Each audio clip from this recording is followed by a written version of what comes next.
Dok, totoo ba yung nakalagay sa signage sa labas? Pag hindi ako gumaling, ikaw magbigay sa akin ng 10K. Pag gumaling ako magbigay sa'yo ng 5K?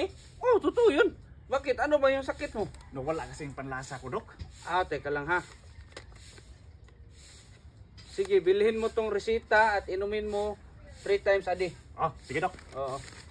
Tomorrow for sure. Dok, magbigay kasi ka ng 10K. Hindi kasi ako gumaling eh. Hindi ka gumaling? Hindi ako gumaling. Teka lang. 10K. May kukunin muna ako. Teka lang. Sige, Dok. Hindi pala gumaling yung pasyente. Tingnan natin kung hindi siya gagaling nito.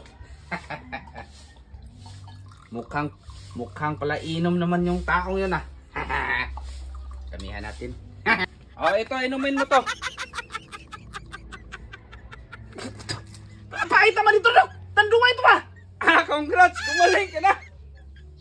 Sana yung 5K? 5K?